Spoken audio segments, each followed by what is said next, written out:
नमस्कार जी, सबको मेरा नमस्कार।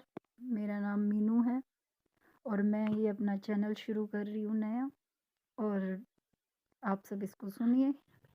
आज मेरा पहला वीडियो है, आप सभी इसे सुनिए और परमात्मा से प्रार्थना है कि इस वीडियो के थ्रू आपको थोड़ी सी जानकारी मिले और मेरे साथ-साथ आप लोग भी आगे बढ़ें।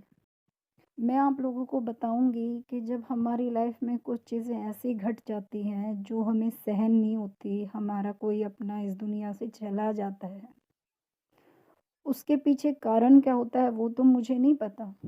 पर मैं अगर अपनी लाइफ के बारे में सोचूं या मैं अपने एक्सपीरियंस से बताऊं तो मेरा बेटा 14 जुलाई 2021 में इस दुनिया से चला गया।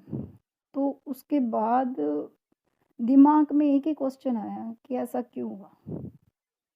उस क्यों का जवाब तो मुझे नहीं मिला, पर हाँ, मुझे कुछ ऐसे परमात्मा ने अनुभव करवाए कि उसके बाद मेरे मन में ये जिज्ञासा उत्पन्न हुई कि जब हम इस दुनिया से जाते हैं उसके बाद हमारा क्या होता है और उसके बाद हम कहाँ पहुँचते हैं और उसके बाद आगे क्या होता है। बहुत कुछ चीज़ें थी। फिर उसके बाद उस टाइम तक तो मुझे स्पिरिचुअलिटी के बारे में कुछ नहीं पता था। उसके बाद मैंने स्पिरिचुअलिटी को जाना, मेडिटेशन शुरू किया। मेडिटेशन शुरू करने के पहले ही दिसंबर में ही 2021 में परमात्मा ने मुझे ऐसा अनुभव करवाया कि जिसके बारे में मुझे खुद नहीं पता था कि ऐसा कुछ भी होता है। फिर उस अनुभव को प्राप्त करने के बाद जब वो अनुभव मेरे साथ घटित हुआ, उसके बाद मुझे डेथ के बाद क्या होता है इस चीज़ के बारे में जानने की इच्छा और ज़्यादा बढ़ी। फिर उसके बाद मेरे साथ और भी बहुत एक्सपीरियंस हुए। मैंने मेडिटेशन स्टार्ट किया, मेडिटेशन में भी अच्छे एक्सपीरियंस हुए, वो भी मैं आप सबको बताऊँगी धीरे-धीरे करके।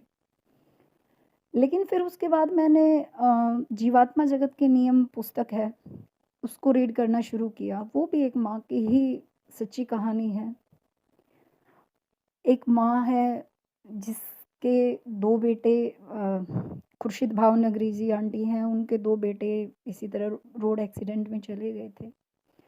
बट उन दोनों बच्चों ने अपनी माँ से संपर्क किया और संपर्क करके उन्होंने बताया इस दुनिया में और इस दुनिया के बाद, जब हम जाते हैं उसके बाद हमारे साथ क्या होता है और उससे पहले हमारे साथ क्या होता है। हम किन कर्मों की सज़ा भोगते हैं, मतलब उस बुक में शुरू से लेके हमारी जब हम इस दुनिया में आते हैं तब से लेके और एंड हमारा इस दुनिया का, और यहाँ तक कि यहाँ से हम जब ऊपर जाते हैं, जब हमारी आत्मा ऊपर पहुँचती है, उसके बाद हमारे साथ क्या घटित होता है, भगवान हमसे क्या चाहते हैं, भगवान हमें क्या बनाना चाहते हैं, वो सब बताया गया है। वो मैं सब आपको एक-एक करके बताऊँगी, पर उससे पहले हम मेरे एक्सपीरियंस पे आएँगे।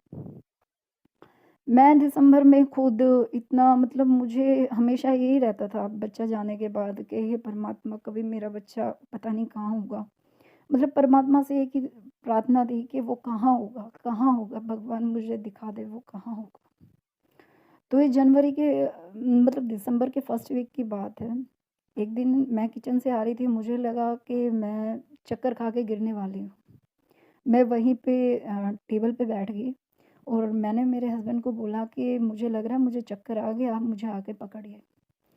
जैसे ही उन्होंने मुझे पकड़ा तो मैंने देखा कि मेरे सिर के पीछे जो चोटी का जो हमारा हिस्सा है, उसके बैक साइड से जहाँ पे हमारा चक्रास होते हैं, उस टाइम चक्रास के बारे में कोई नॉलेज नहीं थी। बट मैंने चक्रास के बारे में बाद में जाना, उस टाइम तो नहीं पता था। बट वहाँ से मैंने जब कुछ निकलता हुआ देखा, कुछ वाइट कलर का, मुझे नहीं पता वो क्या था।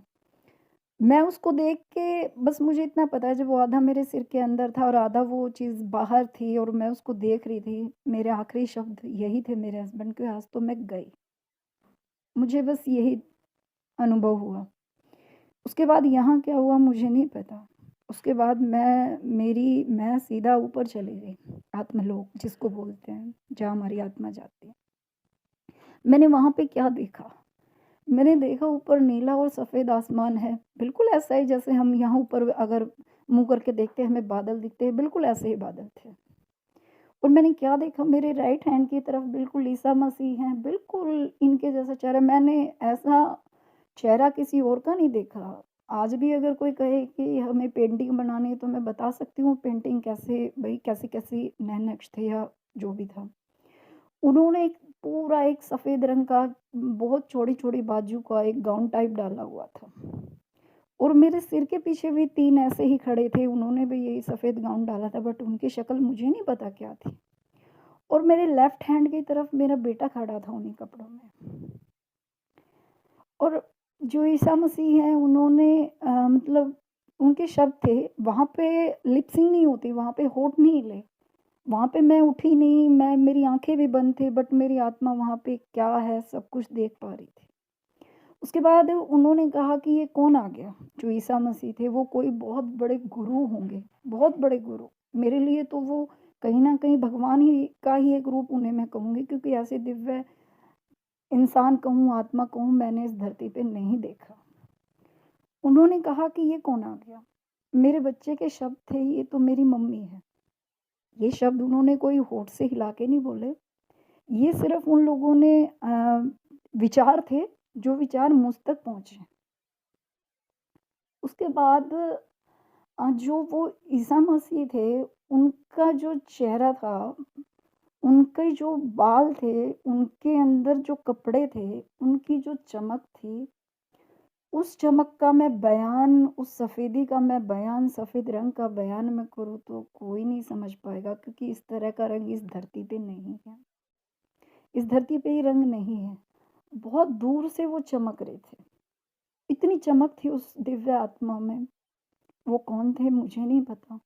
पर मैं परमात्मा का बहुत-बहुत धन्यवाद दूँगी कि उन्होंने इतनी बड़ी दिव्य आत्मा के दर्शन मुझे करवाए। परमपिता परमात्मा का लाख-लाख कोटि गुना धन्यवाद कि उन्होंने मुझे मेरे बच्चे से मिलवाया। उन्होंने उस दिव्य आत्मा के दर्शन मुझे करवाए। और मैं अगर ये कहूँ कि मैं अगर नहीं आप लोगों को बताऊँगी या मैं किसी को नहीं बताऊँगी, मैं चाहूँ तो मेरा कोई पर्पज़ नहीं है आप लोगों को बताने का। मेरा कोई ऐसा स्वार्थ नहीं है कि मैं अपनी कहानी किसी को बताऊँ। पर फिर भी मैं चाहती हूँ, क्योंकि मैं जिस माहौल में हूँ या मैं जिस फैमिली बैकग्राउंड से आई हूँ या मैं जहाँ रहती हूँ, वहाँ पे लोगों का स्पिरिचुअलिटी या मेडिटेशन या ध्यान, इन सब चीज़ों से दूर। हम इस दुनिया में जिस पर्पज़ के साथ आए हैं, हम अपना सोल पर्पज़ पूरा कर सकें। हमें अपनी आत्मा को जिस भी लिए हमें यहाँ परमात्मा ने भेजा गया है, उसको हम पूरा कर सकें। यही मेरा संदेश भी है, मैसेज भी है, आप जो मर्ज़ी समझिए या जो भी है, मुझे इतनी सपोर्ट करिए, वीडियो देखिए। आपको अगर वीडियो अच्छा लगे, व्यूज़ दीजिए, आप अपने कमेंट दीजिए। मेरी एक ये कोशिश है, मेरे सराउंडिंग जितने भी लोग हैं, मैं उन सबको इस बारे में बता पाऊँ, इस बारे में समझा पाऊँ। अगर मेरी वजह से किसी एक इंसान भी मेरी वजह से अगर मन को शांति, आत्मा को शांति उस इंसान के मिल पाए, जिसका भी मन दुखी हो या जिसके साथ भी कुछ भी ऐसा हुआ, तो मेरा मकसद सफल हो जाएगा। परमपिता परमात्मा सबको खुश रखे, भगवान सबके घर में खुशियाँ दे। यही उस परमात्मा से मेरी प्रार्थना है। थैंक यू भगवान। थैंक